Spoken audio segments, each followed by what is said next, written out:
Сайн байна уу? Өгүүлэгч хонгорцол байна. Бидний жинхэнэ болсон түүх энэ байна. Би үүнийг ингэ ярьчих.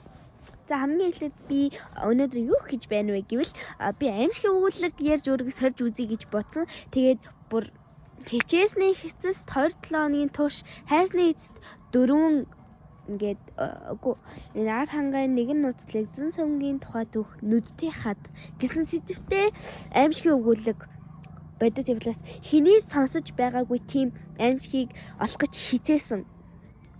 За тэгээд миний өгүүлгийг сонсцгоё.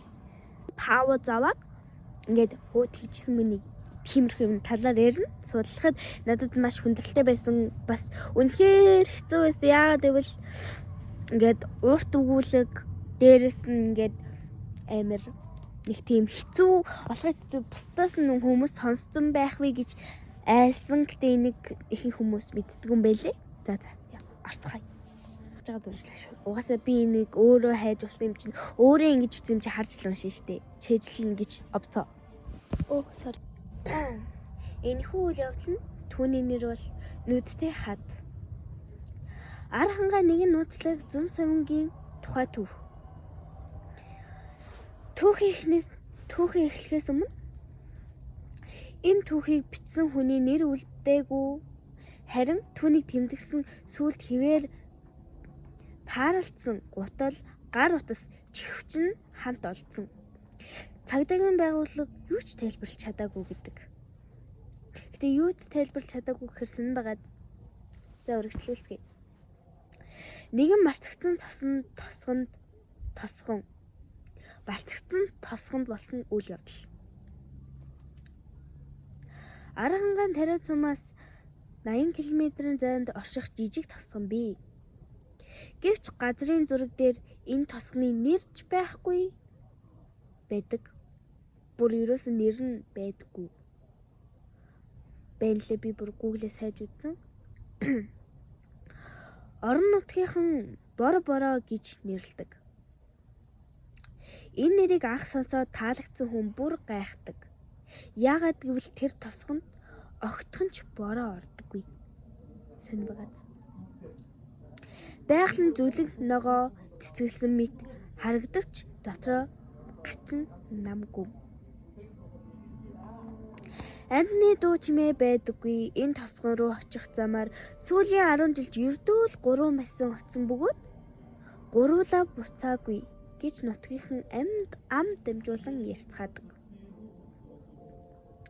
Судлаач охин Ариун Заяа. Манай найзын нэртэй адилхан байгаа. За яах вэ? 2023 оны 100 Улаанбаатараас сэтгэл судлалын 27 настай судлаач Ариун Заяа хий үзэгдэл түүхэн зүүн сумин сэдвээр ажилладаг.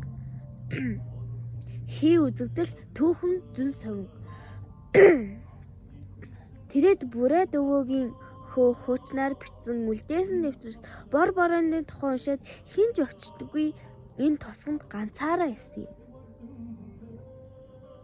Түүний тэмдэглэлийн эхлэлт нь бороо тосгон бол зүгээр л нэг нутаг биш. Энэ бол хүмүүсийн мэддэггүй өөр мэдрэхүйн удирдлагуудыг орон зай юм. Энд хүмүүс биш өөр зүйлс ажиглагддаг. Анхны шөнө нүдтэй хад.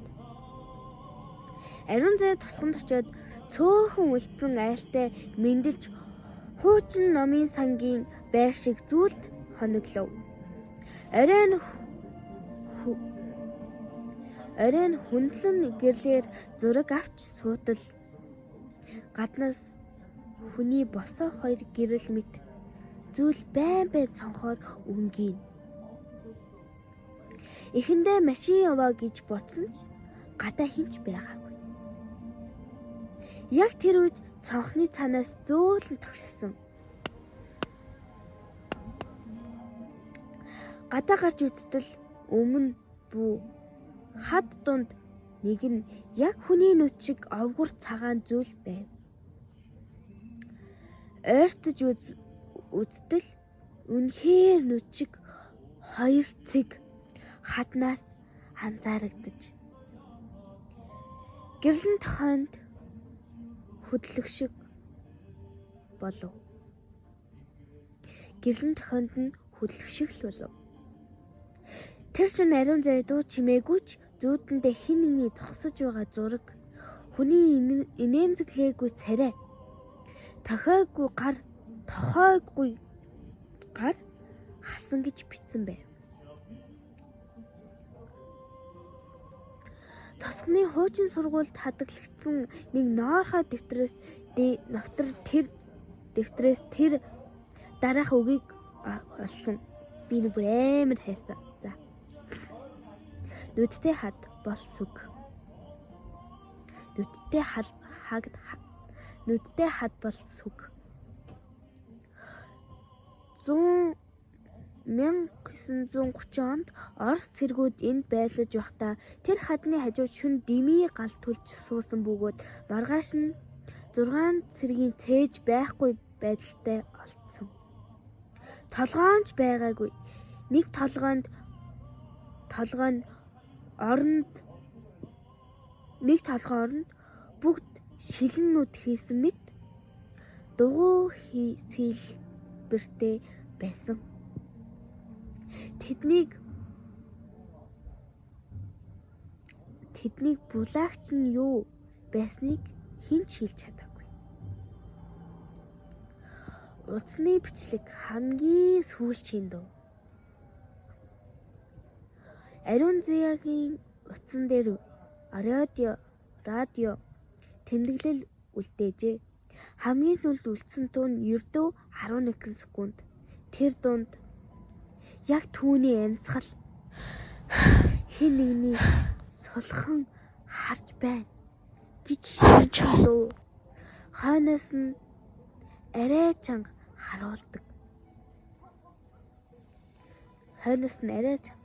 харуулдаг.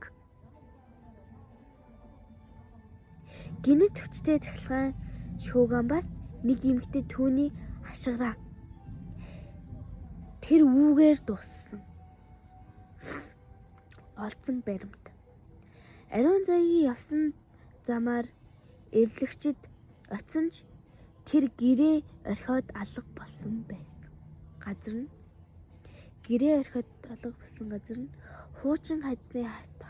хуучин хадны хажууд зөвхөн нэг хугалсан 3 хуруутай гар тэмдэглэлийн дэвтэр сүүлчийн зураг.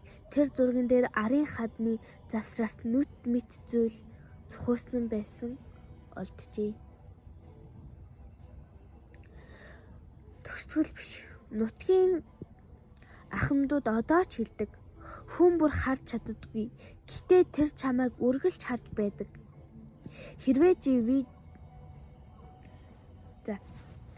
дахин хэлээ. Нутгийн ахмадууд одоо ч гэсэн хэлдэг.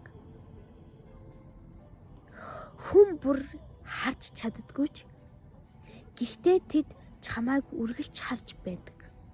Йой за.